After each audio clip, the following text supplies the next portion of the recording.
The golden pen felt heavy in Marcus Chen's grip as he stared at the inheritance waiver documents spread across the mahogany table in his parents' study. The familiar scent of his mother's expensive perfume mixed with the leather-bound books that lined the walls, creating an atmosphere that had once felt like home but now suffocated him. His father's voice cut through the silence like a blade, each word deliberately chosen to wound. Before you go, tell us where you're tuning in from, and if this story touches you, make sure you're subscribed, because tomorrow, I've saved something extra special for you. Sign it, Marcus. Your brother deserves this inheritance more than you ever will. He's the one who stayed, who built something meaningful with his life. Dr. Richard Chen's surgical precision extended beyond the operating room, and right now he was dissecting his younger son's worth with clinical detachment. The family patriarch stood behind the antique desk, his silver hair perfectly styled despite the late hour, his medical awards gleaming on the wall behind him like silent witnesses to his authority. Marcus felt the weight of expectation crushing down on him as he looked at the document that would transfer his portion of the family's medical practice and real estate holdings to his older brother David. The irony wasn't lost on him that they had chosen this moment, right after his graduation from business school, to spring this ambush. His MBA diploma sat mockingly in his briefcase, still warm from the ceremony that had ended just 2 hours ago. His mother, Dr. Elena Chen, adjusted her pearl necklace with manicured fingers, her expression a mask of disappointed refinement.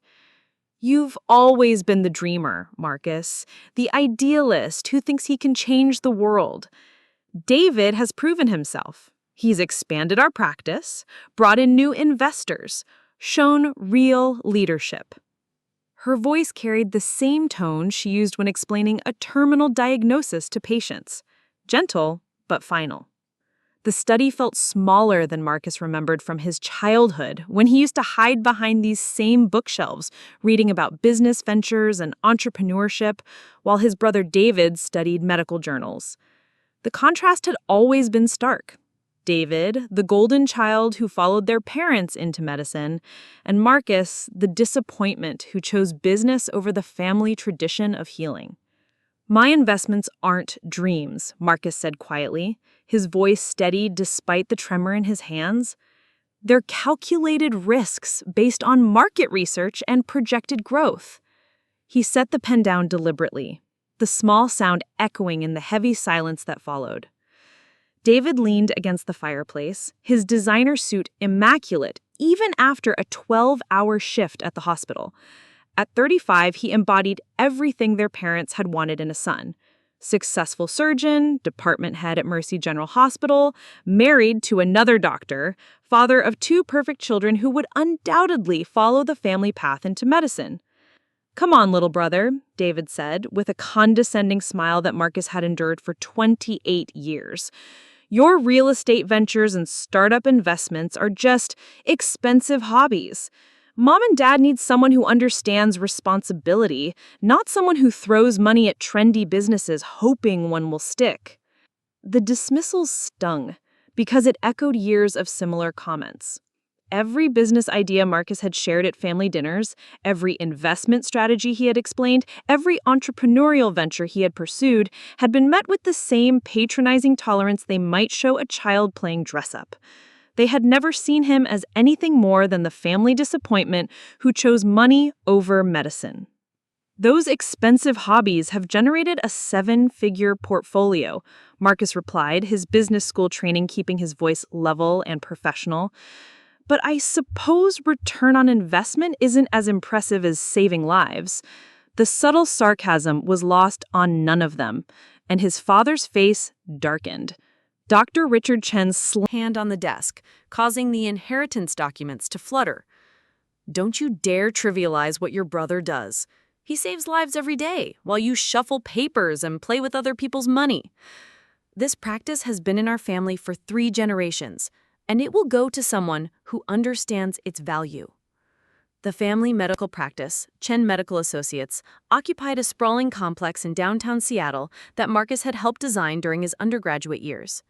His architecture minor had come in handy when his parents had decided to expand, though they had never acknowledged his contributions to the building's innovative layout or the cost-saving measures he had suggested during construction. "I understand its value perfectly," Marcus said, standing slowly. At 6 feet tall, he had inherited his father's height, but not his commanding presence. Where Dr. Chen commanded respect through authority, Marcus had learned to influence through strategy and patience. "I understand that it's worth approximately $4.2 million based on current market valuations, not including the real estate holdings and investment properties."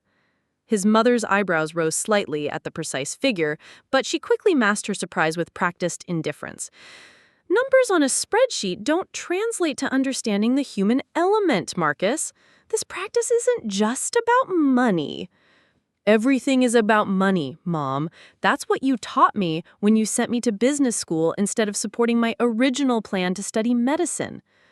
The admission hung in the air like smoke from an extinguished candle. Marcus had never told them about changing his college major from pre-med to business after their lukewarm response to his acceptance letter. David straightened, sensing weakness. "You could never have handled medical school anyway. You don't have the stomach for difficult decisions." His voice carried the authority of someone who had never doubted his path, never questioned whether he was living his own life or simply fulfilling expectations. "Difficult decisions like this one?" Marcus asked, gesturing toward the inheritance waiver. "Like choosing between family loyalty and self-respect?" He moved toward the window that overlooked the manicured gardens his mother tended with the same precision she applied to surgery. The Seattle skyline twinkled beyond the estate grounds, a reminder of the world that existed beyond this suffocating bubble of expectation and disappointment. Somewhere out there, in glass towers and renovated warehouses, the investments that his family dismissed as hobbies were quietly generating returns that would have impressed even his father's conservative sensibilities. "This is about ensuring the family legacy continues in capable hands," his father said, his voice softening slightly in what Marcus recognized as his bedside manner. "David has proven himself. You're still finding your way." "I'm 28 years old with an MBA from Wharton and a portfolio that's outperformed the S&P 500 for 3 consecutive years," Marcus replied without turning from the window. "At what point do I stop finding my way and start being recognized for where I've already arrived?" The question seemed to catch them off guard, as if they had never considered that their younger son might have already achieved success by his own metrics rather than theirs. Marcus could see their reflection in the window glass, 3 figures frozen in a tableau of family dysfunction that had been years in the making. His phone buzzed in his pocket, a text from his assistant confirming that tomorrow's board meeting was still scheduled for 9 a.m. The Meridian Group, his real estate investment firm, was about to close the largest acquisition in its 5-year history, but his family had never bothered to ask about his work beyond polite dinner conversation, so they had no idea that their disappointment of a son was on the verge of a deal that would change everything. "The papers are simple," his mother said, her voice taking on the gentle firmness she used with difficult patience. Preparing and narrating this story took us a lot of time, so if you are enjoying it, subscribe to our channel. It means a lot to us. Now back to the story. Sign away your claim to the practice and the family properties, and in return, you receive a generous settlement, enough to continue your business ventures without the burden of family obligations. The settlement figure was indeed generous by most standards, enough to fund several new ventures or secure a comfortable lifestyle for decades, but it represented a fraction of what his inheritance was actually worth. And Marcus knew that his parents were counting on his ignorance of the true value of their holdings. What they didn't know was that Marcus had spent the last 3 years quietly researching every aspect of the family's financial empire. He knew about the rental properties, the commercial real estate, the investment accounts, and the complex web of holdings that his father had assembled over decades of careful financial planning. He also knew about the debts, the mortgages, and the precarious position that some of those assets occupied in the current market. "I need time to think," Marcus said, finally turning from the window to face his family. The 3 of them stood like judges, waiting to render a verdict, their expressions ranging from his father's stern disapproval to his mother's patient disappointment to David's smug confidence. "Time to think about what?" David asked, crossing his arms. "This is a generous offer, Marcus. More generous than you deserve, considering you've contributed nothing to building what we have." The accusation hit its mark, but Marcus absorbed it without flinching. He had learned to manage emotional responses during countless business negotiations. And this was just another negotiation, albeit one with higher personal stakes. "I've contributed more than you know," he said simply. "Such as," his father challenged, settling back into his leather chair with the air of a man preparing to hear a list of imaginary accomplishments. Marcus could have told them about the market analysis he had provided that helped them avoid a disastrous real estate investment in 2019. He could have mentioned the tax strategy he had suggested that saved them hundreds of thousands of dollars over the past 5 years. He could have explained how his recommendations had helped them restructure their debt and improve their cash flow. But he had learned long ago that his contributions were dismissed as easily as they were forgotten. "I think we should continue this conversation tomorrow," he said, closing his briefcase with a decisive snap, "after I had time to review the documents properly." "There's nothing to review," his mother said, a slight edge creeping into her composed voice. "Either you sign and remain part of this family with a reduced role, or you don't sign and face the consequences of your pride." The ultimatum was delivered with surgical precision, designed to force a quick decision based on fear rather than careful consideration. Marcus recognized the tactic from his business negotiations and felt a familiar surge of competitive energy. They were treating him like a junior partner who could be bullied into accepting unfavorable terms. "What consequences would those be, exactly?" he asked, his voice carrying a new note of steel that made David shift uncomfortably. "If you refuse to sign, you'll be cut off completely," his father said, his mask of paternal authority slipping to reveal the calculating businessman underneath. "No inheritance, no family support, no connection to the Chen name or reputation. You'll be on your own." "You're threatening to disown me if I don't voluntarily disinherit myself," Marcus summarized, his business school training automatically translating their emotional manipulation into clear transactional terms. "That's an interesting negotiation strategy." His mother's face flushed at the clinical assessment. "This isn't a business deal, Marcus. This is about family." "Everything is a business deal when you reduce relationships to signatures on legal documents," Marcus replied, hefting his briefcase. "I'll give you my answer tomorrow evening. In the meantime, I suggest you verify your assumptions about the value." "What you're asking me to give up." He moved toward the study door, each step deliberate and measured. Behind him, he could hear his family exchanging glances and whispered comments, but their words were lost in the roar of his own heartbeat. 28 years of being the disappointment, the afterthought, the son who had chosen the wrong path were crystallizing into a moment of perfect clarity. "Marcus," his father's voice stopped him at the threshold. "Think carefully about this decision. Pride is expensive, but family is irreplaceable." Marcus turned back one final time, taking in the scene that had played out countless times throughout his life in various forms. His parents behind the fortress of their achievements, David basking in their approval, and himself standing alone on the outside of their magic circle of medical excellence. "You're right, Dad. Family is irreplaceable," he said quietly. "I just wish I had one." The words hung in the air as he walked out, leaving behind the suffocating weight of their expectations and the gilded cage of their conditional love. As he drove away from the estate that had shaped his childhood, Marcus felt a strange sense of liberation mixed with anticipation. Tomorrow would bring revelations that would forever change the dynamics of the Chen family, but tonight belonged to him alone. He pulled into the parking garage of his downtown Seattle condominium, a sleek high-rise that offered panoramic views of Elliott Bay and the Olympic Mountains.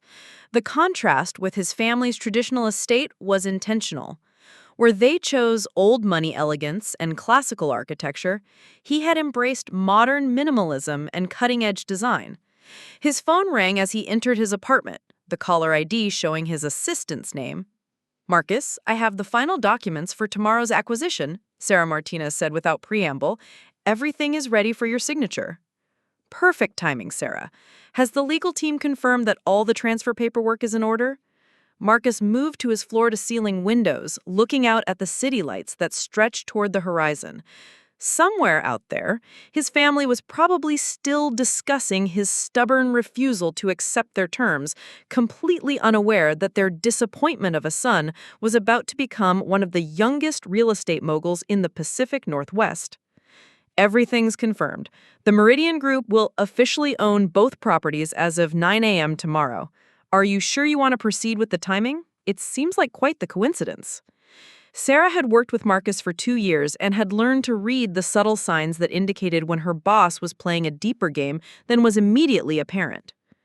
The timing is perfect, Marcus assured her, settling into his leather chair with a glass of wine. Sometimes the best business decisions are also the most personal ones.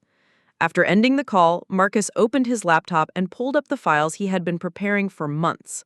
The acquisition documents were impressive by any standard, representing the culmination of 3 years of careful planning and strategic positioning.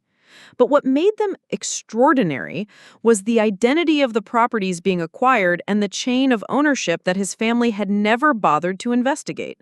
The first property was a luxury residential compound in the exclusive Magnolia neighborhood, complete with panoramic sound views and meticulously maintained grounds. The second was a state-of-the-art medical facility that housed one of Seattle's most prestigious private hospitals. Both had been owned by a complex network of investment trusts and holding companies that obscured the true identity of the ultimate beneficiary. Marcus smiled as he reviewed the paperwork one final time. Tomorrow, when his family demanded his final answer about the inheritance waiver, he would have quite a revelation to share. The disappointment they had dismissed for 28 years was about to become their landlord and their boss, all thanks to the business acumen they had never bothered to recognize or respect. The irony, Delicious. But it was also something more. It was validation for every dismissed idea, every ignored suggestion, every moment when he had been mated to feel like the family failure. Tomorrow would prove that success could be measured in many ways, and sometimes the best revenge was simply succeeding beyond anyone's expectations, especially when those expectations had been deliberately set impossibly low. As he prepared for bed, Marcus thought about the conversation that would take place in less than 24 hours. His family would gather in that same study, expecting to finalize his surrender and celebrate David's ascension to sole heir. Instead, they would learn that their disposable son had quietly acquired the very foundation of their comfortable existence. The revelation would change everything between them, but Marcus was no longer interested in their approval or their acceptance. He had built something meaningful on his own terms, using skills they had dismissed and pursuing opportunities they had never bothered to understand. Tomorrow would mark the end of his life as the Chen family disappointment and the beginning of something entirely new. The last thought that crossed his mind before sleep was a quote from his favorite business school professor, a woman who had taught him that the best negotiations were won before the other party even knew they were playing. "Success is not about proving others wrong," she had said. "It's about proving yourself right, regardless of who's watching." Tomorrow, Marcus Chen would prove himself right in the most spectacular way possible, and his family would finally understand exactly what they had lost when they chose to measure his worth by their own narrow standards. The disappointment was about to become the surprise of their lives, and he could hardly wait to see their faces when the truth was finally revealed. The morning sun filtered through the floor-to-ceiling windows of Marcus Chen's condominium as he prepared for what would undoubtedly be the most significant day of his professional and personal life. His reflection in the bathroom mirror showed a man who had inherited his father's sharp jawline and his mother's intelligent eyes, but the determination etched in his features was entirely his own creation. At exactly 7:30 a.m., Marcus's phone buzzed with a text from his assistant Sarah, confirming that all parties were ready for the 9 o'clock acquisition meeting. The Meridian Group's legal team had been working around the clock to ensure that every document was perfect, every contingency covered, every potential complication anticipated and resolved. Marcus dressed carefully in his best charcoal gray suit, an Armani creation that had cost more than most people's monthly salary, but projected exactly the kind of authority and success he needed for today's revelations. The irony that his family had always criticized his spending on expensive clothes would not be lost on them when they realized that his business success had made such purchases not just affordable, but strategically necessary. The drive to the Meridian Group offices took him through downtown Seattle, past the construction sites and development projects that had occupied his attention for the past 3 years. Real estate development was a complex dance of financing, zoning, construction management, and market timing. But Marcus had discovered an intuitive understanding of the rhythms and patterns that governed property values and urban growth. What had started as a small investment firm focused on residential properties had evolved into one of the region's most successful development companies. The Meridian Group now owned office buildings, shopping centers, residential complexes, and specialized facilities throughout the Pacific Northwest. But today's acquisition would be the crown jewel of the portfolio, both for its financial significance and its deeply personal implications. Sarah Martinez was waiting in the conference room when Marcus arrived, surrounded by neat stacks of documents and flanked by the legal team that had been working around the clock to ensure that every document was perfect, every contingency covered, every potential complication anticipated and resolved. Been working on this deal for months. At 32, Sarah had proven herself to be an invaluable asset to the company, combining a Harvard MBA with an instinctive understanding of the real estate market and an unflappable ability to manage complex transactions. "Everything's ready," she announced as Marcus entered the room. "The seller's representatives will be here in 15 minutes, and all the financing is confirmed. Are you absolutely certain about the timeline for the family meeting?" Marcus nodded, settling into his chair at the head of the conference table. "The timing is crucial, Sarah. My family has called a meeting for 6 p.m. to finalize their ultimatum about the inheritance waiver. They expect me to arrive defeated and ready to surrender my birthright for their generous settlement offer. And instead, you'll arrive as the new owner of their home and their hospital," Sarah said with a slight smile.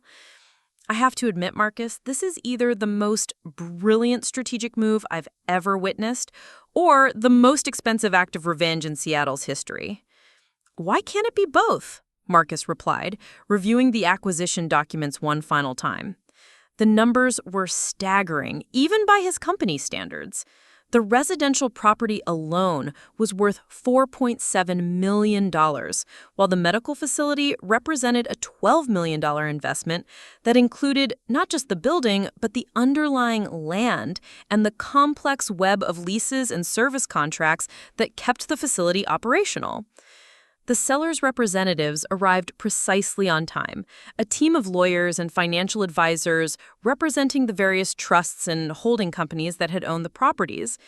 What they didn't know, and what Marcus had carefully concealed throughout the negotiation process, was his personal connection to the properties they were selling. The lead attorney, a distinguished gentleman named Robert Whitfield, spread the final contracts across the polished conference table with ceremonial precision. "Mr. Chen, these documents will transfer full ownership of both the Magnolia Residential Compound and the Mercy General Medical Facility to the Meridian Group, effective immediately upon execution." Marcus picked up his pen, the same golden instrument he had refused to use the previous evening, to sign away his inheritance. The symbolism was not lost on him as he prepared to sign documents that would make him one of the most powerful property owners in Seattle.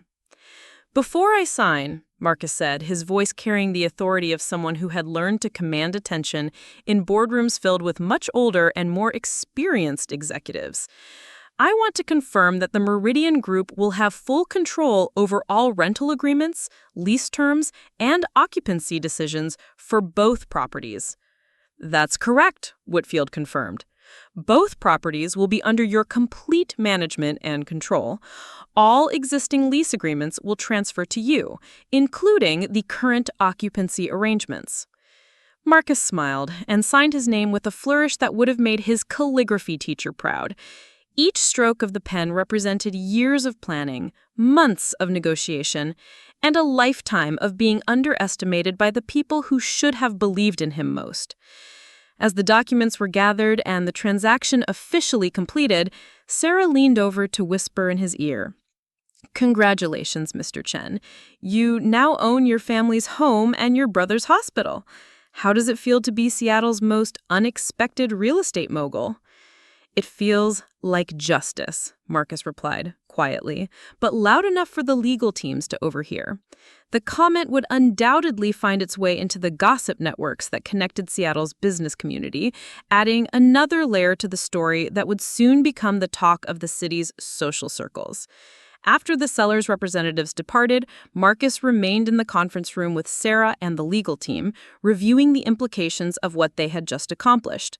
The Meridian Group now controlled not just two extremely valuable properties, but the daily lives and professional futures of everyone who lived and worked in those facilities. Walk me through the tenant situation, Marcus requested, pulling up the detailed occupancy reports on his laptop. The residential property showed a single long-term occupancy agreement, while the medical facility housed dozens of doctors, specialists, and support staff who had built their careers around the assumption that their workplace would remain stable and professionally managed. Sarah consulted her tablet, scrolling through the comprehensive tenant profiles they had compiled during the due diligence process. The residential property has been occupied by the same family for 8 years under a lease agreement that expires next month. The family has been exemplary tenants, maintaining the property beautifully and never missing a rental payment. And the medical facility? Marcus asked, though he already knew the answer from his months of research. Mercy General Medical Facility houses 43 medical professionals, including 12 specialists who have exclusive practice arrangements. The facility generates approximately $2 million annually in rental and service fee revenue, with occupancy rates consistently above 95%. Marcus nodded, absorbing information he had memorized weeks ago, but needed to hear confirmed one final time. The financial implications were staggering, but the personal implications were even more significant. In less than 9 hours, he would sit across from his family and reveal that their disappointment of a son had quietly acquired control over the most important aspects of their lives. The afternoon passed quickly as Marcus handled routine business calls and reviewed other potential acquisitions. The Meridian Group's success had attracted attention from investors and partners throughout the region, and managing that growth while maintaining the company's strategic focus required constant attention to detail and long-term planning. At 4:30 p.m., Marcus left the office and drove to an upscale restaurant where he had arranged to meet with his grandmother, Elena Chen. At 82 years old, she remained the most astute member of the Chen family, a woman who had built her own successful interior design firm before retiring to focus on managing her considerable investment portfolio. Eleanor was waiting at their usual table, her silver hair perfectly styled and her designer suit impeccable despite her advanced age. She had always been Marcus's strongest supporter within the family, recognizing in him an entrepreneurial spirit that reminded her of her own younger self. "You look like a man with interesting news," she observed as Marcus joined her, her sharp eyes missing nothing as she evaluated his expression and body language. "Should I order champagne or tissues?" "Definitely champagne, Grandma," Marcus replied, settling into his chair and signaling the waiter. "But save room for shock. Tonight's family meeting is going to be unlike anything they're expecting." Eleanor raised an eyebrow, a gesture that had intimidated business rivals and family members alike. "Your parents have been calling me all day, trying to ensure that I support their decision about the inheritance. They seem to think that cutting you off will force you to accept their terms and fall in line." "And what did you tell them?" Marcus asked, though he was fairly certain he knew the answer. "I told them that underestimating you has always been their greatest mistake," Eleanor replied with a slight smile. "I also mentioned that successful people rarely respond well to ultimatums, especially when those ultimatums are based on inaccurate assessments of their capabilities and achievements." The waiter appeared with a bottle of champagne that Marcus had pre-ordered, along with the selection of appetizers that had become their traditional shared meal during these monthly meetings. For the past 3 years, these dinners had served as informal strategy sessions where Marcus could bounce ideas off the one family member who understood business and respected his ambitions. "Tell me about this acquisition you've been working on," Eleanor said once the waiter had departed. "The one you've been keeping so mysteriously secret for the past 6 months." Marcus took a sip of champagne, savoring both the excellent vintage and the anticipation of sharing news that would delight the one person who had always believed in his potential. The Meridian Group just completed the largest acquisition in its history. 2 properties worth nearly $17 million. Eleanor's eyes widened slightly, but her expression remained controlled. At her age, and with her experience, she was difficult to surprise. But the magnitude of the deal clearly impressed her. That's an enormous investment, Marcus. What kind of properties are we talking about? A luxury residential estate in Magnolia and a state-of-the-art medical facility downtown, Marcus replied, watching his grandmother's face carefully as she processed the information. Both properties were acquired through a complex chain of trusts and holding companies, which allowed us to complete the transaction without the current occupants knowing the identity of the new owner. Current occupants, Eleanor repeated thoughtfully, her business instincts clearly activated by the phrasing. Marcus, please tell me you haven't done something spectacularly dramatic that's going to give me a heart attack.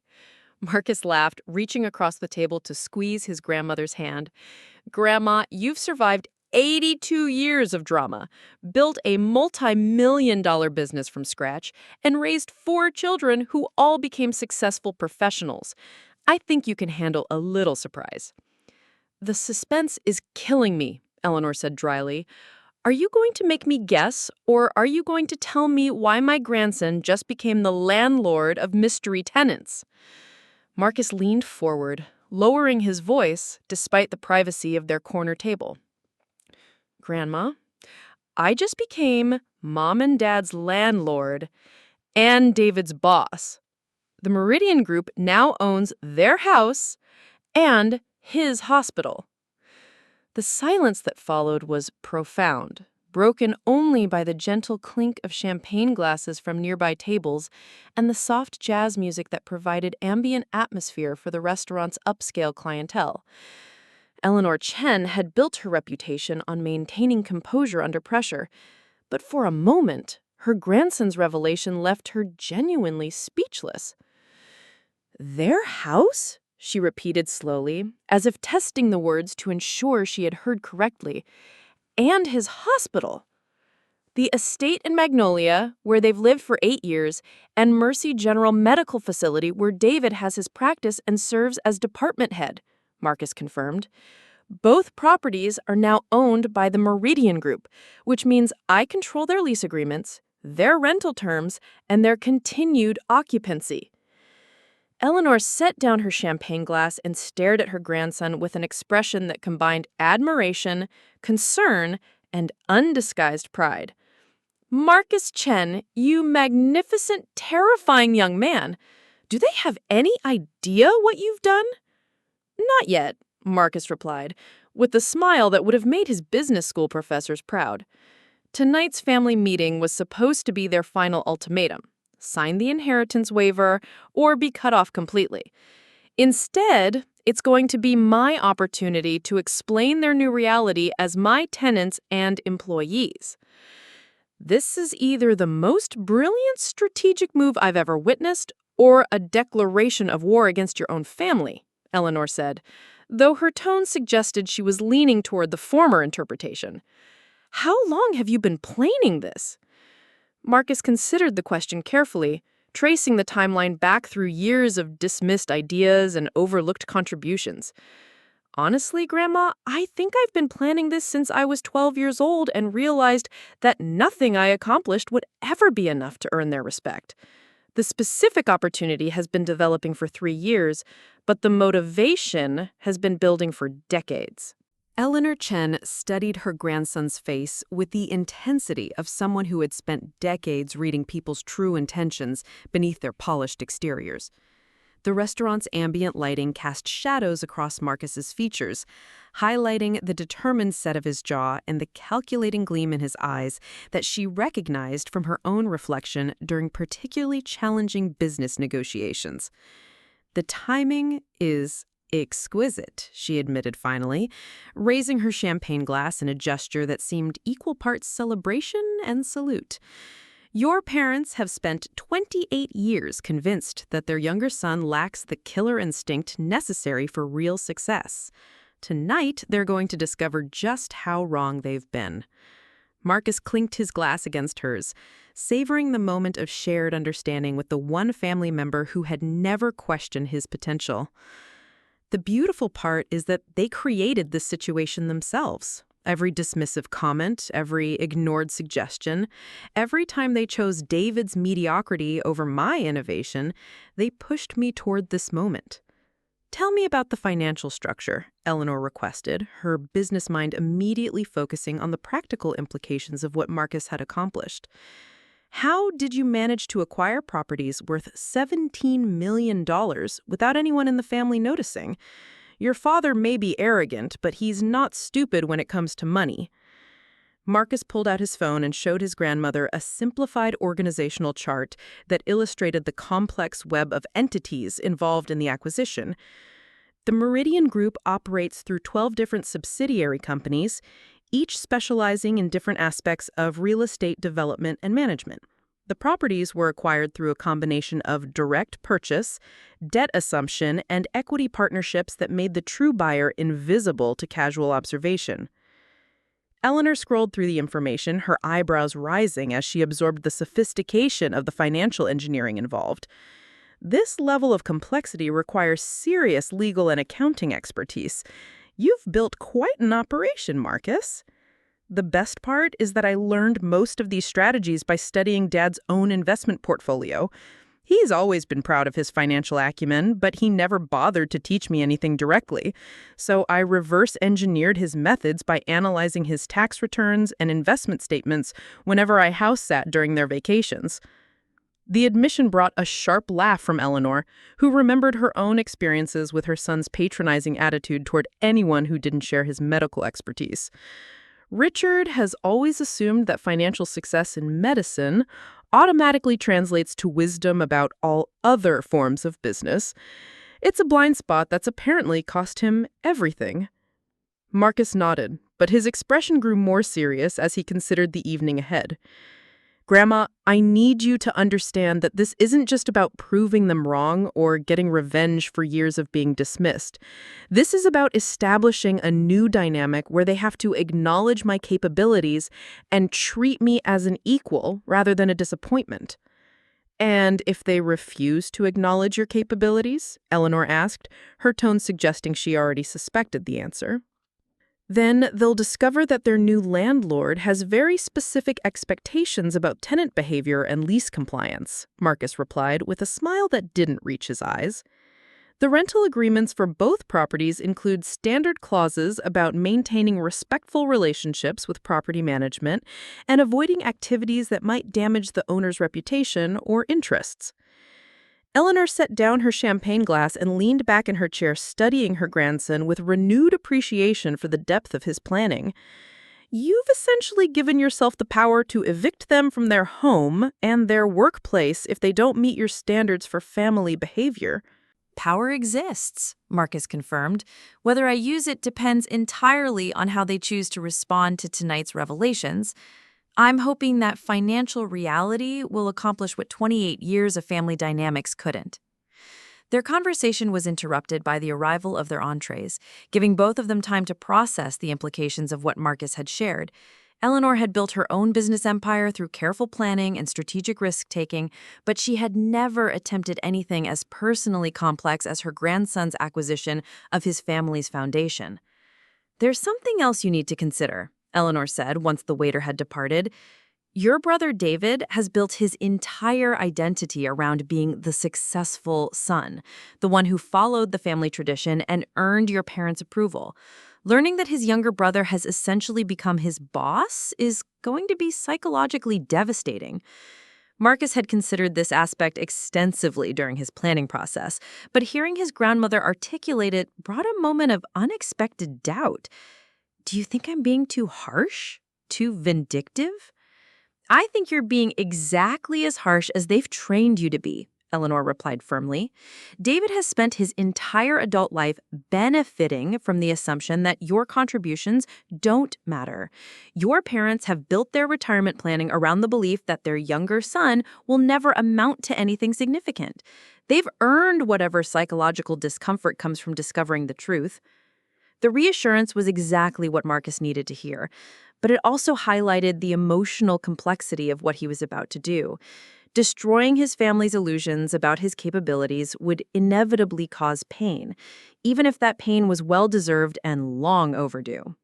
Tell me about your exit strategy, Eleanor continued, her business instincts focusing on the long-term implications. This kind of dramatic revelation will permanently change your relationship with them. Have you thought about what comes next? Marcus had indeed thought about little else for the past month as the acquisition moved from possibility to reality. The goal isn't to destroy them, Grandma. It's to force them to see me clearly for the first time in my adult life. If they can acknowledge what I've accomplished and treat me with the respect I've earned, then we can build something better than what we had. And if they can't, Eleanor pressed, then I'll have the satisfaction of knowing that I succeeded despite their lack of support rather than because of it, Marcus replied. Either way, I'm done being the family disappointment who's grateful for whatever scraps of attention they choose to throw my way.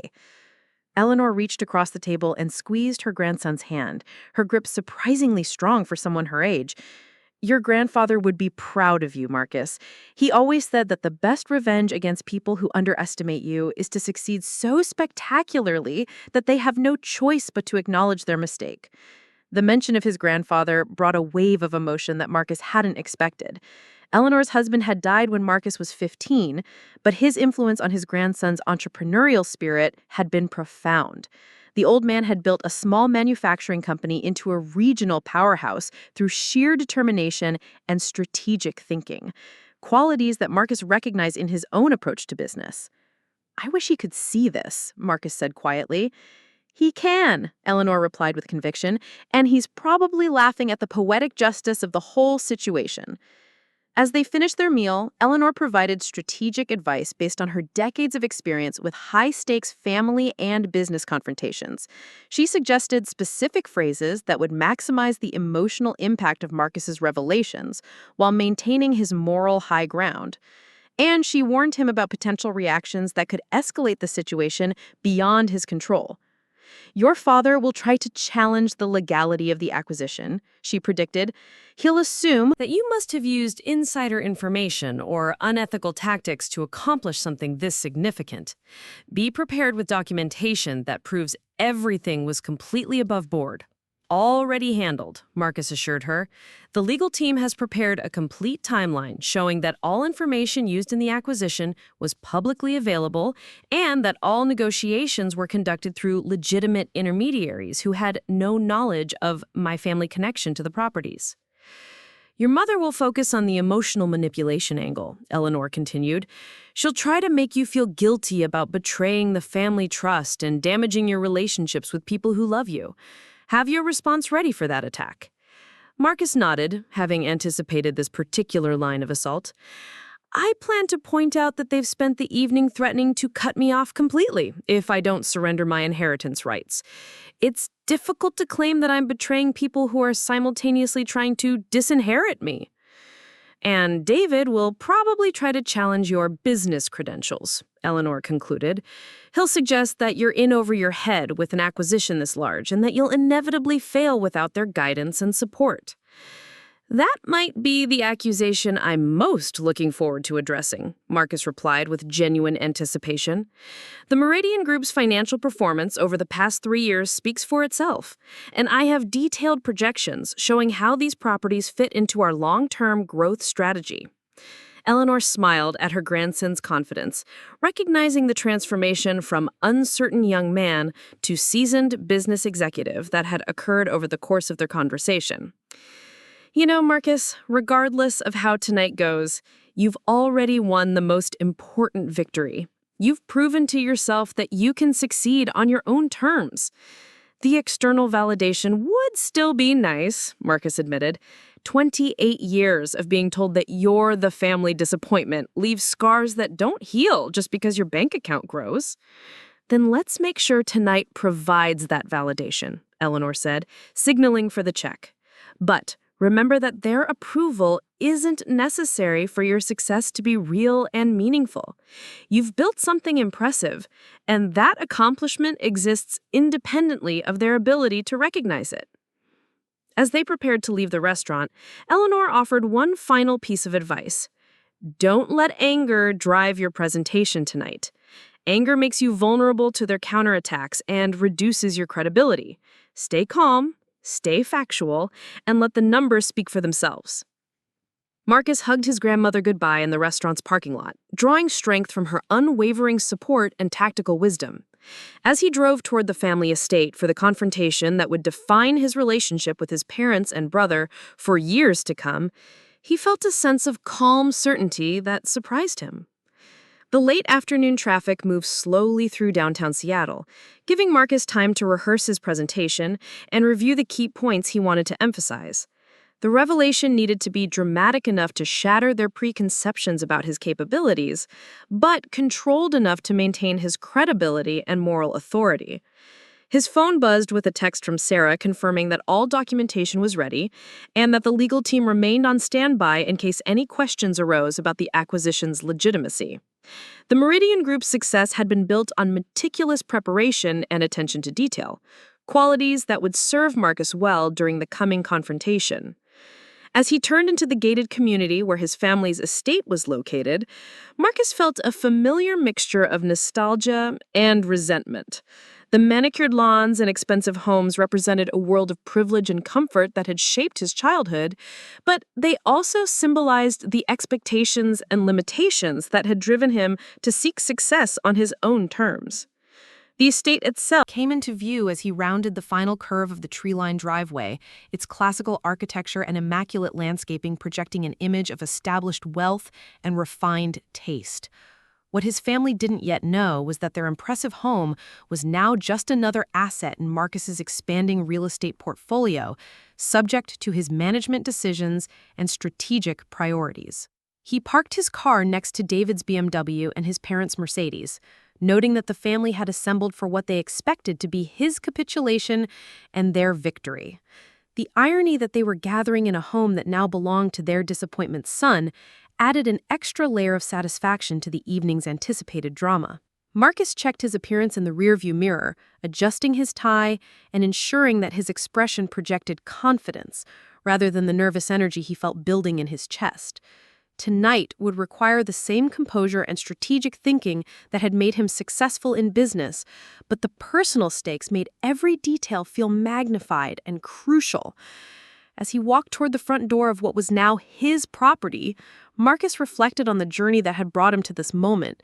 Years of dismissed ideas and overlooked contributions had crystallized into a single opportunity to demonstrate his capabilities in a way that his family could neither ignore nor minimize. The door opened before he could ring the bell, revealing David in his perfectly pressed shirt and confident smile. "Little brother," he said with the patronizing tone that had always grated on Marcus's nerves. "Ready to sign the papers and move forward as a family?" "I'm ready for several things," Marcus replied, stepping into the foyer of his newly acquired property. "But signing those papers isn't one of them." David's expression flickered with confusion at the unexpected confidence in Marcus's voice, but he quickly recovered his equilibrium. "Mom and Dad are waiting in the study. They've prepared some additional information that might help you understand why this decision is in everyone's best interests." Marcus followed his brother through the hallways that he had walked countless times during his childhood, but tonight every familiar detail seemed transformed by the knowledge of his new ownership status. The expensive artwork, the antique furniture, the carefully maintained decor that his mother had spent years perfecting, all of it now represented assets under his control, rather than symbols of a world where he didn't quite belong. The study looked exactly as it had the previous evening, with his parents positioned behind the imposing desk and the inheritance waiver documents arranged for his expected signature. What had changed was Marcus's perspective on the scene, transformed from supplicant seeking approval to property owner conducting business with tenants who happened to be his relatives.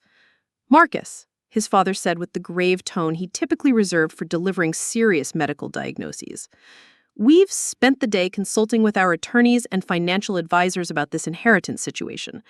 The conclusion is unanimous that signing these documents represents your best path forward.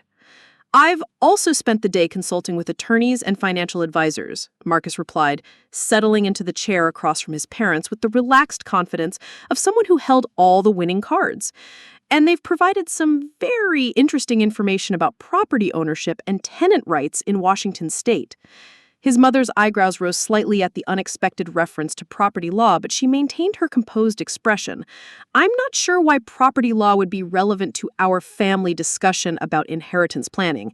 It's extremely relevant, Marcus said, pulling out his phone and scrolling to the documentation that Sarah had prepared for this moment. Because as of 9 o'clock this morning, the Chen family situation became significantly more complicated than anyone realized.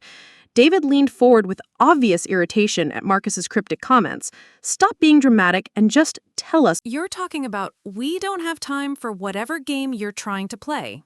Marcus smiled at his brother's impatience, remembering all the times that David's dismissive attitude had cut short conversations before Marcus could fully explain his ideas or perspectives.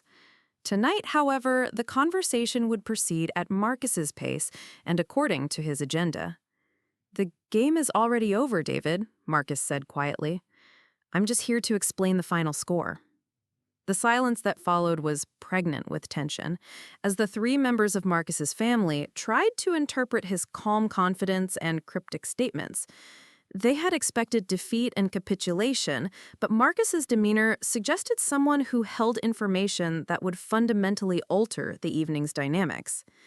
Dr. Richard Chen's medical training had taught him to remain calm under pressure, but his business instincts were clearly activated by the unexpected shift in his younger son's attitude. "Marcus, if you have something to say, then say it clearly. These games and hints are becoming tiresome." "You're absolutely right, Dad," Marcus replied, his voice taking on the authoritative tone he used in business presentations. "Let me be completely clear about our family's new reality." He stood and moved to the window that overlooked the estate's manicured gardens, the same position he had occupied during the previous evening's confrontation. But tonight, instead of looking out at a world beyond his reach, he was surveying property that belonged to him. This morning, the Meridian Group completed the acquisition of two properties worth approximately $17 million, Marcus began, his voice carrying the confidence of someone delivering rehearsed but truthful information. The first property is a luxury residential estate in the Magnolia neighborhood, complete with 5 bedrooms, 4 bathrooms, a gourmet kitchen, and 3 acres of landscaped grounds. His parents exchanged glances, clearly wondering why their son was providing real estate details that seemed irrelevant to their inheritance discussion. David's expression showed growing impatience with what he obviously considered another one of Marcus's attempts to impress them with business accomplishments they didn't consider meaningful. "The second property," Marcus continued, turning back to face his family, "is a state-of-the-art medical facility that houses one of Seattle's most prestigious private hospitals, complete with 43 medical offices, surgical suites, diagnostic equipment, and a full range of specialized treatment capabilities." "That's very interesting, Marcus," his mother said with polite disinterest. "But I'm not sure how your company's real estate investments relate to our family's inheritance planning." Marcus pulled out the acquisition documents that Sarah had prepared, spreading them across the coffee table with the same deliberate precision his father had used the previous evening. "They relate because both properties have been owned by the same family for the past 8 years, under lease agreements that transferred to the new owner." David glanced at the documents without real interest, his medical training having provided no preparation for understanding complex real estate transactions. "Congratulations on your business success, but can we please focus on the matter at hand?" "We are focusing on the matter at hand," Marcus replied, his smile growing wider as he prepared to deliver the revelation that would change everything. "Because the family that's been living in the Magnolia estate for 8 years is named Chen.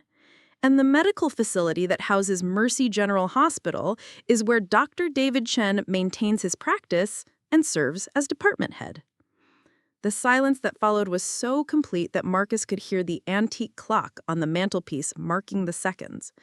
His parents' faces showed the slow dawning of comprehension, while David's expression shifted from confusion to disbelief to something approaching horror. "That's impossible," his father said finally, his voice lacking its usual authority. Own this house. We've lived here for 8 years. You've rented this house for 8 years, Marcus corrected gently, under a lease agreement with Pinnacle Property Management, which is a subsidiary of Northwest Holdings, which is owned by Meridian Development Corporation, which is the flagship company of the Meridian Group. He pulled out additional documents showing the complete ownership chain, each entity properly registered and documented according to Washington state corporate law. The same structure applies to Mercy General Medical Facility, which means that as of this morning, I became your landlord and David's boss.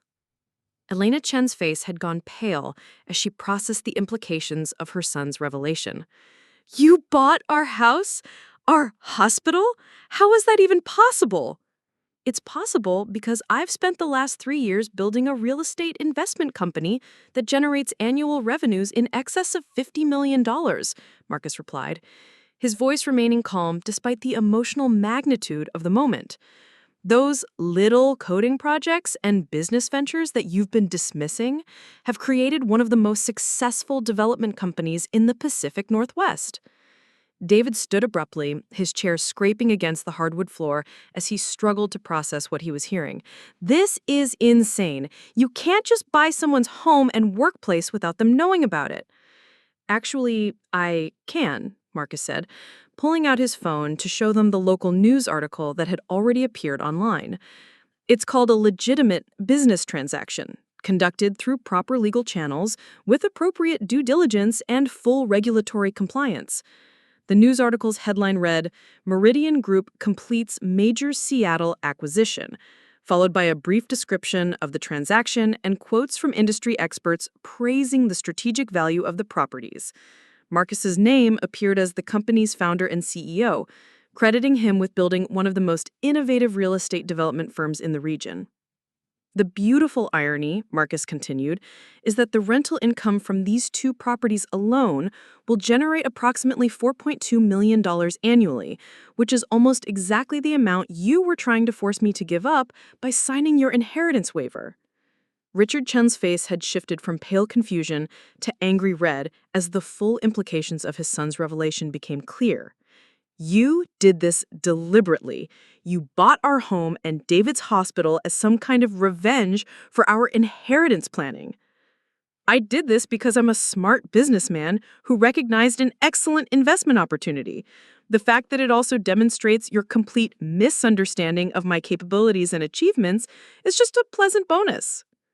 The revelation hung in the air like smoke from an explosion, fundamentally altering the power dynamics that had governed the Chen family for decades. Marcus remained standing by the window, calm and confident, while his parents and brothers struggled to process the reality that their disappointed son had quietly become the most financially powerful person in the room.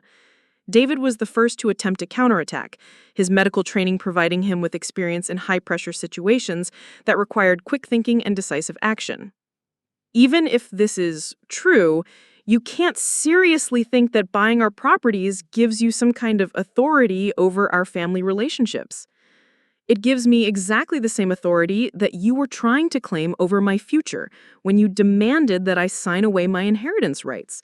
The difference is that my authority is backed by legally binding contracts and actual ownership rather than emotional manipulation and family guilt." Elena Chen's voice was barely above a whisper as she asked the question that would determine the evening's ultimate direction. "What do you want from us, Marcus? What are your terms?" Marcus had been waiting for this question, the moment when his family's power structure would officially Edge his transformation from dependent son to autonomous adult with his own agenda and capabilities. "I want what I've always wanted, Mom, recognition that I'm capable of making my own decisions and achieving my own success." "You have that recognition," his father said quickly, his negotiation instincts activated by the realization that his younger son now held significant leverage over their comfortable lifestyle. "We've always been proud of your business accomplishments." "No, Dad, you haven't," Marcus replied with gentle firmness. You've tolerated my business interests as expensive hobbies while consistently pushing me to accept a subordinate role in David's success story. Even last night, you were demanding that I surrender my inheritance rights because you assumed I'd never accomplish anything meaningful on my own. The accuracy of the accusation was impossible to deny, and Richard Chen's silence served as confirmation of Marcus's assessment. For 28 years, they had dismissed their younger son's potential while investing all their hopes and resources in their older son's more conventional path to success. "What happens now?" David asked, his voice lacking its usual confident authority. "Are you going to evict us, destroy our practices and our home because we didn't appreciate your business ventures?" Marcus considered the question carefully, weighing his desire for dramatic revenge against his long-term goals for family relationships and business success. "That depends entirely on whether you're capable of treating me as an equal partner in family decisions rather than the disappointing younger son who needs guidance and correction." "We can do that," Elena said quickly, her maternal instincts focused on preserving family unity despite the fundamental shift in power dynamics. "We want to do that, Marcus. We want to understand what you've built and support your continued success." "Then we'll start with renegotiating the inheritance waiver," Marcus said, returning to his seat and pulling out his own legal documents, "because the original terms were based on the assumption that I had nothing to contribute to the family's financial foundation. Recent events have proven that assumption to be spectacularly incorrect." David's expression showed a mixture of resignation and grudging respect as he processed the reality of his younger brother's transformation from family disappointment to family power broker. "You've been planning this for years, haven't you?" "I've been building my capabilities for years," Marcus corrected. "The opportunity to acquire these specific properties only became available 6 months ago.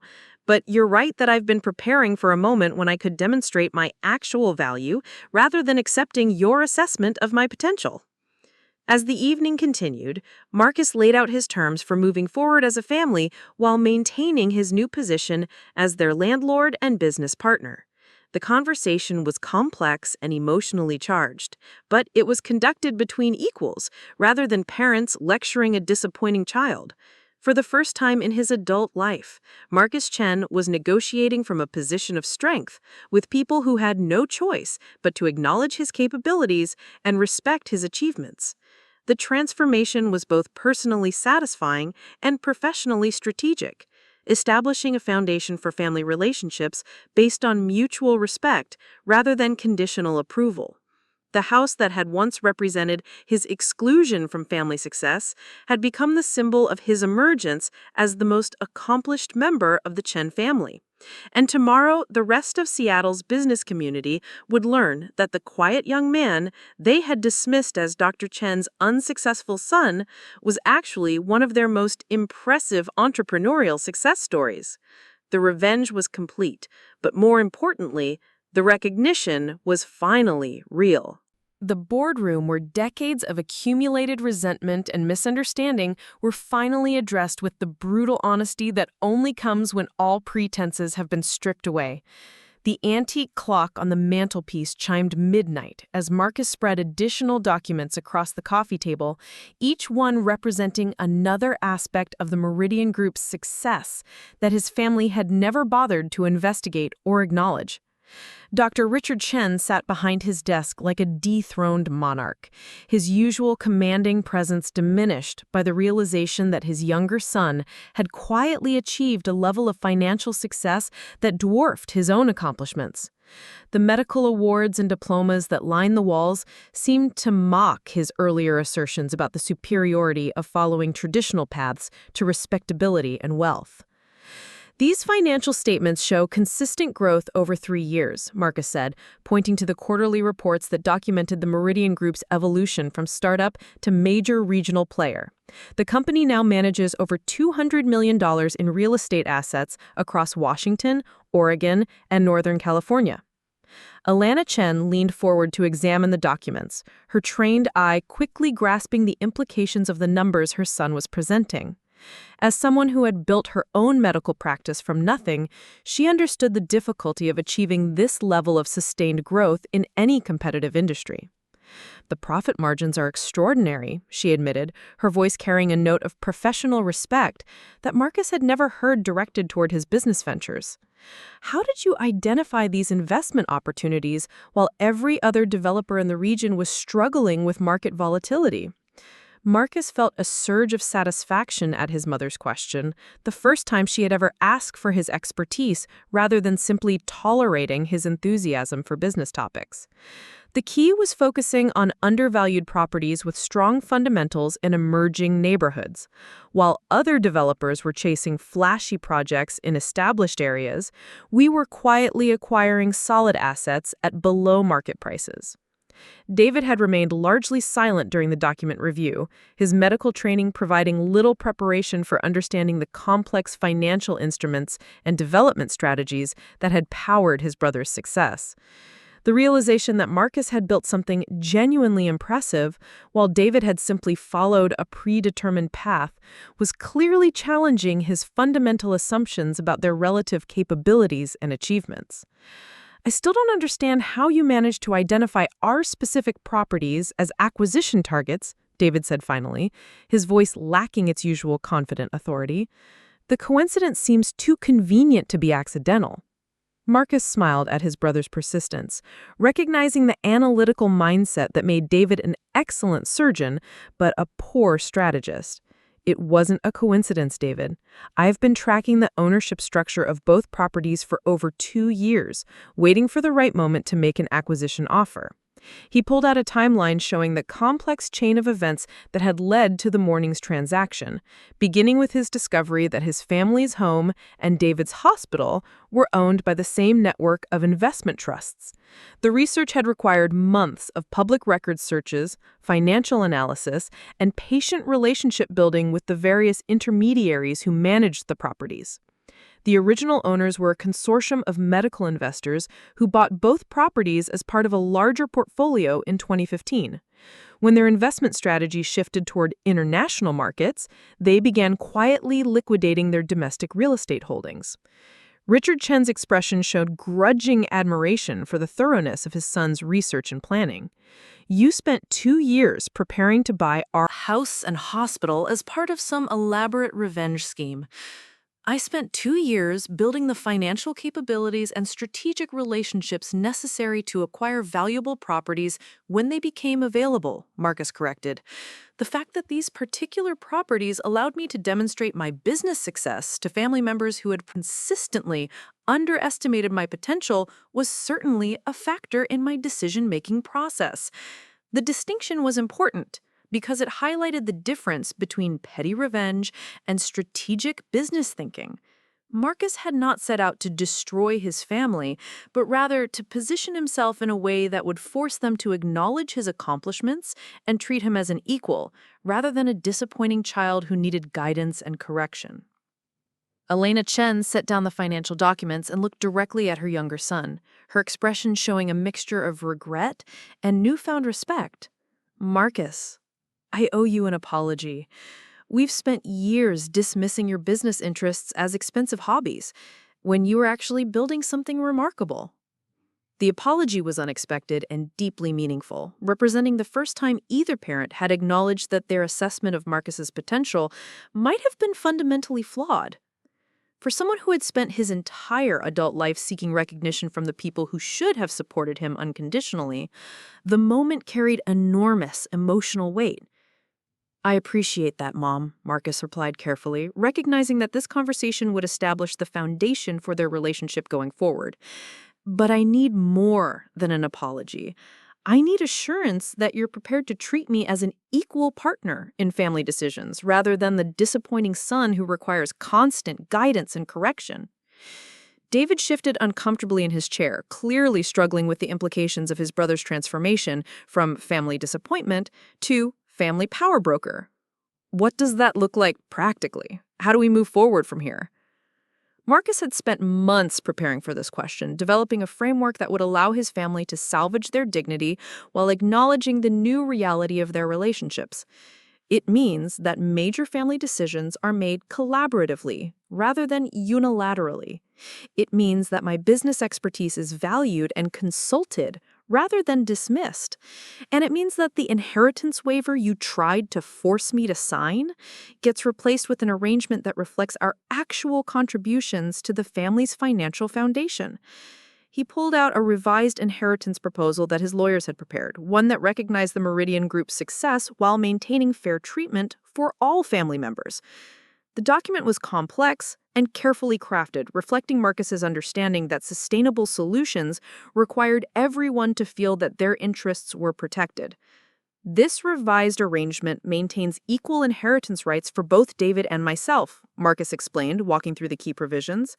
But it also recognizes that the family's financial portfolio now includes my business assets, as well as the traditional medical practice and investment holdings. Richard Chen reviewed the proposed terms with the careful attention he typically reserved for complex medical procedures. The arrangement was fair, but sophisticated, requiring him to acknowledge that his younger son had become a legitimate business partner rather than a dependent who needed financial support and guidance. The valuation methodology seems reasonable, he admitted reluctantly, and the governance structure ensures that both sons have meaningful input into major decisions. The most important change, Marcus continued, is that future family financial decisions will be made by a committee that includes both David and myself as equal voting members. No more unilateral ultimatums or forced signatures on documents that fundamentally alter someone's financial future. Elena Chen Nodded slowly as she processed the implications of her son's proposal. You're essentially demanding that we treat you like the successful adult you've become rather than the uncertain young man we remember from college. Exactly, Marcus confirmed. And in return, I'll use my business expertise and financial resources to help strengthen the family's overall position rather than simply protecting my own interests. The offer was generous and strategically sound, providing significant benefits to his parents and brother while establishing the respect and recognition that Marcus had sought for years. But it also made clear that the old dynamic of conditional approval and dismissive tolerance was permanently ended. David leaned back in his chair, his expression showing the exhaustion that comes from having fundamental assumptions challenged and overturned in a single evening. I have to admit, Marcus, this is not how I expected tonight to go. I thought we'd sign some papers and move forward with a clear understanding of everyone's role in the family. We will have a clear understanding, Marcus replied. It's just going to be based on actual capabilities and achievements rather than outdated assumptions about who contributes what to our collective success. The conversation continued past 2 a.m, covering practical details about property management, business integration, and the public relations strategy for explaining the family's new dynamic to their social and professional circles.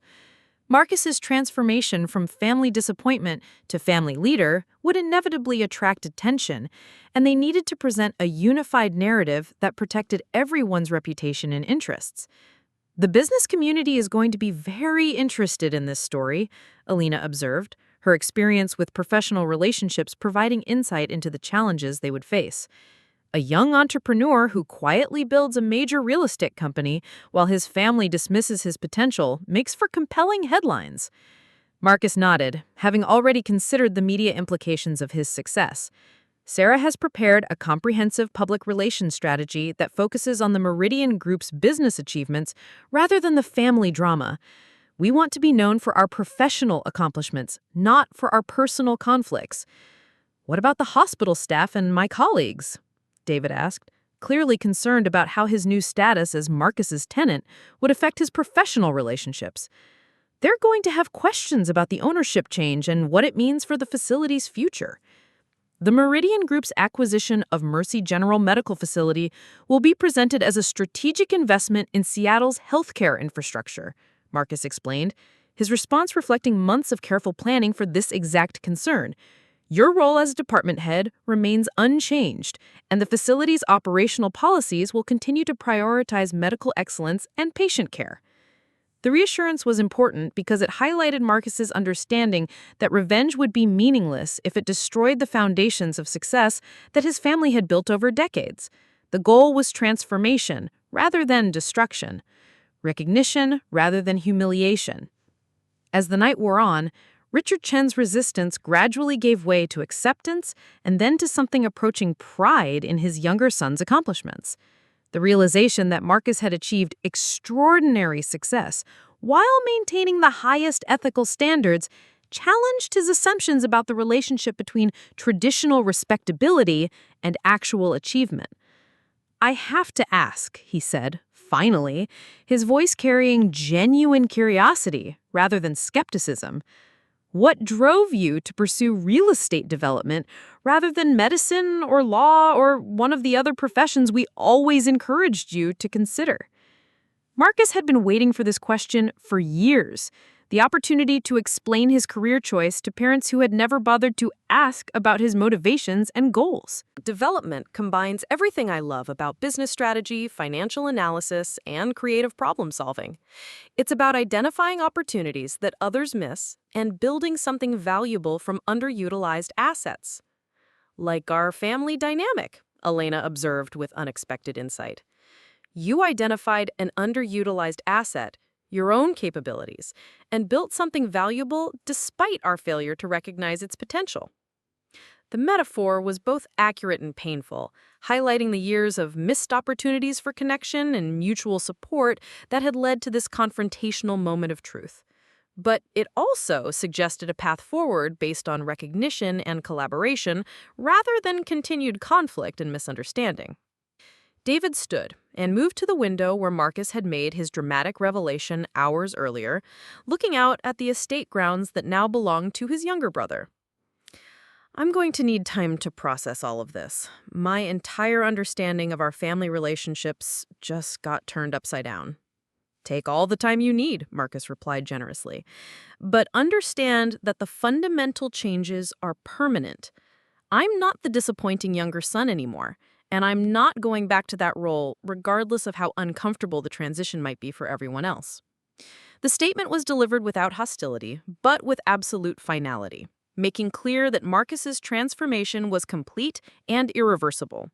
He had proven his capabilities in the most dramatic way possible, and no amount of family pressure or emotional manipulation would convince him to return to his previous position of subordinate status. Elena Chen gathered the various documents that had been spread across the coffee table, her movements careful and deliberate as she processed the evening's revelations. "We'll need to meet with our attorneys and financial advisors to formalize these new arrangements, and we'll need to develop a strategy for communicating these changes to the extended family." "Grandma Eleanor already knows about the acquisition," Marcus revealed, enjoying the surprise that flickered across his parents' faces. "She's been advising me throughout the process and fully supports the new family dynamic." The mention of Eleanor Chen brought knowing smiles from both parents, who understood that their formidable mother-in-law had likely provided strategic guidance that made Marcus's success even more impressive. Eleanor's business acumen was legendary within the family, and her approval carried significant weight in any discussion of entrepreneurial achievement. "Of course she did," Richard Chen said with grudging admiration. "Mother always could spot potential that others missed. I should have listened when she told me that Marcus reminded her of her younger self." The admission represented a significant breakthrough in Richard's understanding of his son's capabilities, acknowledging that Marcus possessed qualities that had been valuable in previous generations of the Chen family. The recognition was late, but meaningful, providing a foundation for rebuilding their relationship on more equitable terms. As the family meeting finally concluded in the early hours of the morning, Marcus felt a profound sense of completion that went beyond simple victory or revenge. He had successfully transformed his position within the family power structure while maintaining his integrity and providing opportunities for his parents and brother to salvage their dignity and rebuild their relationships with him. The drive home through the empty Seattle streets gave Marcus time to reflect on the magnitude of what he had accomplished. In less than 24 hours, he had gone from being the family disappointment who was expected to surrender his inheritance rights to being the family's most successful member and the owner of their most important assets. His phone buzzed with messages from Sarah and other members of his team, congratulating him on the successful completion of the acquisition and the flawless execution of his strategic plan. Meridian Group's success was now public knowledge, and the business community was already responding with interest and respect. But the most meaningful message came from his grandmother, Eleanor, whose simple text captured the essence of his achievement better than any financial analysis or newspaper headline could. Your grandfather would be proud. You proved that success speaks louder than skepticism. Well done. The following morning brought a flood of media attention that transformed Marcus Chen from an unknown quantity in Seattle's business community to one of its most interesting and compelling success stories. The business journals focused on the Meridian Group's impressive financial performance and strategic vision, while the lifestyle magazines were fascinated by the young entrepreneur who had quietly built a real estate empire while his family dismissed his potential. Marcus handled the interviews with the same calm confidence he had displayed during the family confrontation, focusing on his company's achievements and future plans rather than the personal drama that had made his story newsworthy. The message was clear. He was a serious businessman who deserved to be taken seriously, not a novelty act whose success was primarily interesting because of its unexpected nature. The Seattle Times business section featured a prominent article titled "The Quiet Rise of Marcus Chen: How a Dismissed Son Built a Real Estate Empire," which provided a detailed analysis of the Meridian Group's growth strategy and market position. The piece included quotes from industry experts who praised Marcus's analytical skills and strategic thinking, establishing his credibility within the broader business community. Within a week of the acquisition announcement, Marcus received invitations to speak at 3 major real estate conferences and requests for meetings from potential investors and business partners throughout the Pacific Northwest. The recognition he had sought from his family was now coming from the professional community that truly understood and valued his accomplishments.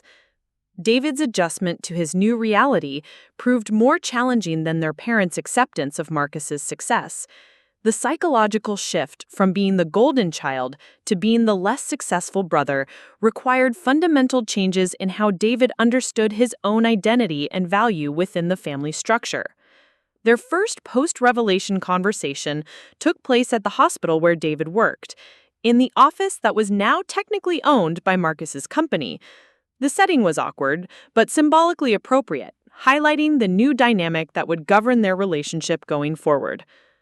"I've been thinking about what you said," David began, his voice lacking its usual confident authority, "about treating you as an equal partner in family decisions. I'm not sure I know how to do that after 28 years of being the responsible older brother."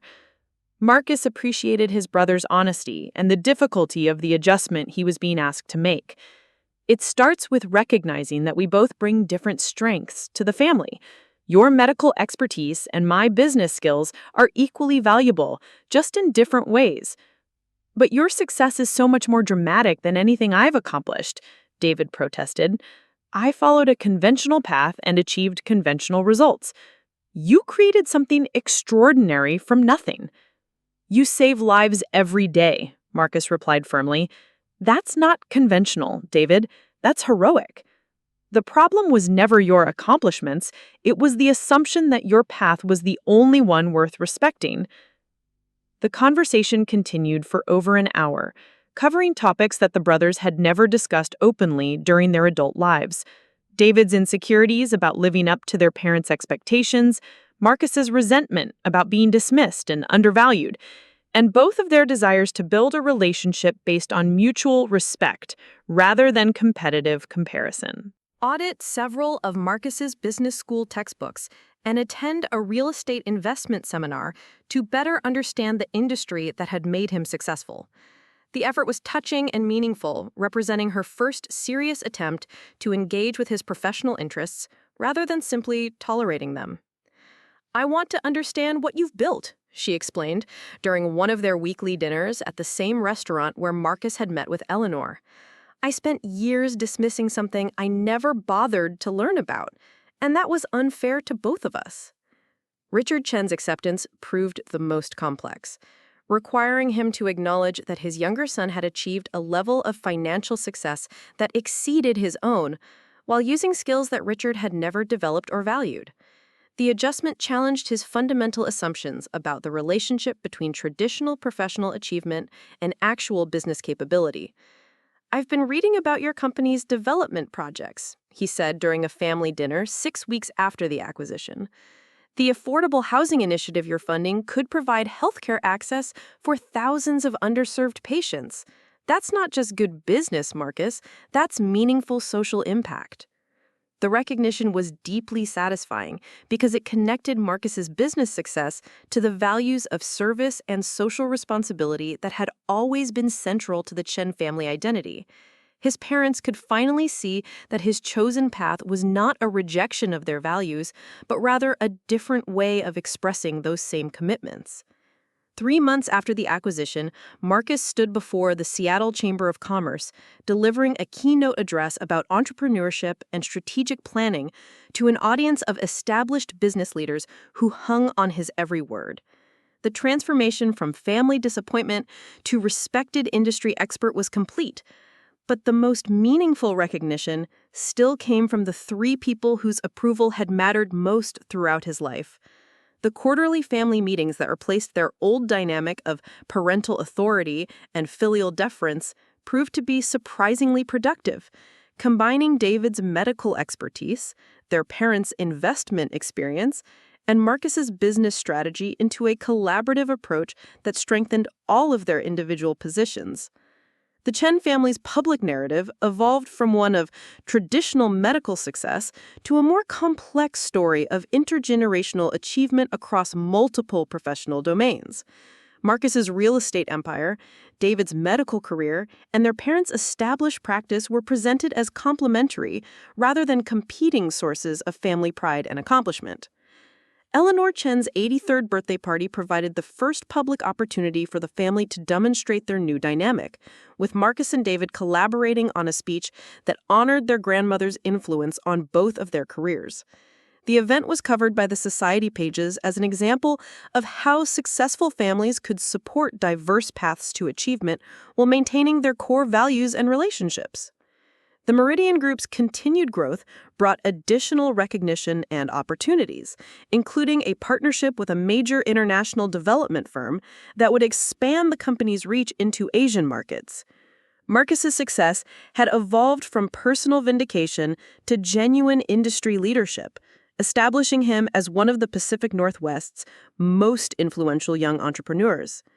The rental income from his family's properties represented a tiny fraction of Marcus's overall business portfolio, but the symbolic value remained enormous. Every monthly payment served as a reminder of how completely the family dynamic had been transformed and how wrong his parents had been about his potential and capabilities. David's eventual embrace of his role as Marcus's tenant and business partner surprised everyone, including himself. Gradually became a source of pride as he realized that his brother's success reflected well on the entire family's capabilities and achievements. "I used to think that your business ventures were a rejection of everything our family valued," David admitted during a private conversation on the anniversary of the acquisition. "Now I understand that you were actually extending those values into new domains that none of us had considered."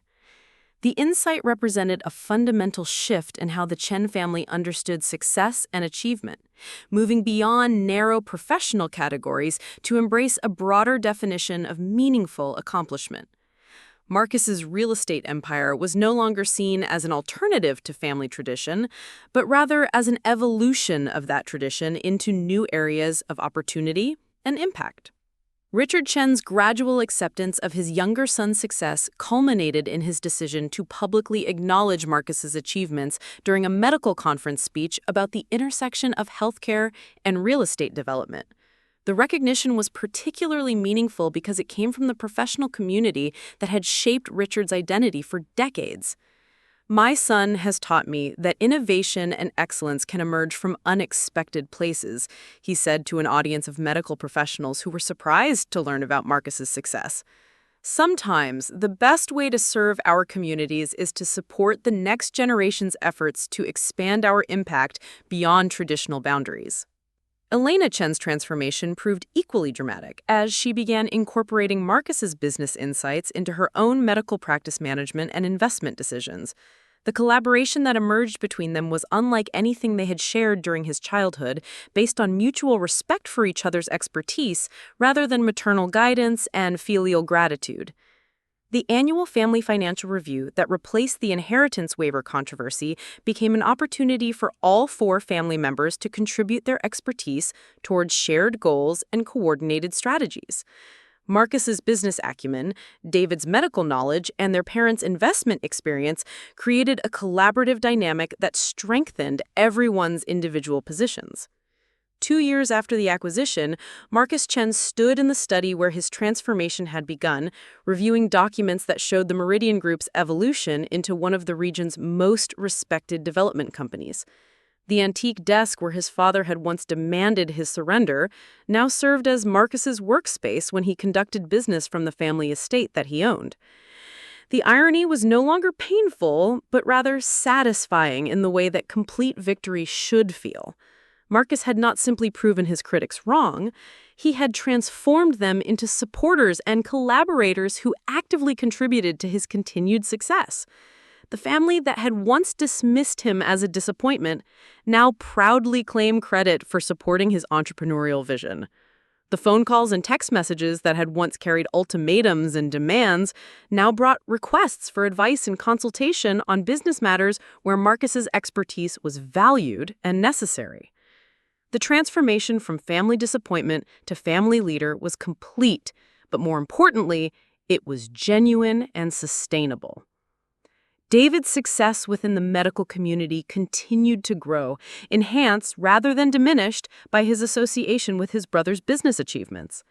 The Chen family name had become associated with excellence across multiple professional domains, creating opportunities and recognition that neither brother could have achieved alone. Elena Chen's pride in her grandson's accomplishments was evident in every conversation, as she regularly shared stories about Marcus's success with her friends and business associates. The validation from the family member whose opinion had always mattered most provided a foundation of confidence that made all other aspects of Chen family life better than they had ever been. The family reconciliation was not a mere truce between family members, but a complete appreciation of the value created by a broader definition of success and achievement. Recognition transcended simple intelligence and comparative expectations. It became a validation of Marcus's character and resiliency, making the recognition more meaningful and satisfying.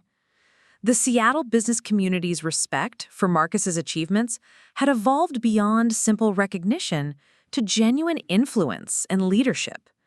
His opinions on real estate development, investment strategy, and entrepreneurship were sought by media outlets, government agencies, and professional organizations throughout the Pacific Northwest.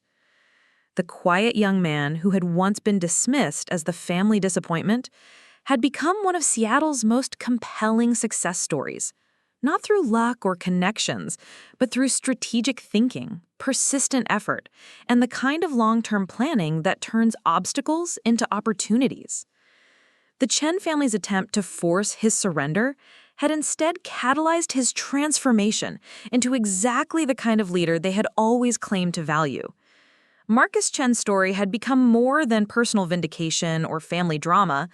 It had evolved into a demonstration of how perceived weaknesses could become sources of strength when approached with intelligence, determination, and strategic patience. The disappointment had become the success, and the success had become the foundation for something even greater than anyone had originally imagined possible. The lesson was clear for anyone willing to learn it. Sometimes the best revenge against people who underestimate your potential is not to prove them wrong, but to prove yourself right so completely that their original assessment becomes irrelevant to your continued success and happiness. Marcus Chen had achieved exactly that kind of victory, and he was just getting started. Up next, you've got 2 more standout stories right on your screen. If this one hit the mark, you won't want to pass these up. Just click and check them out.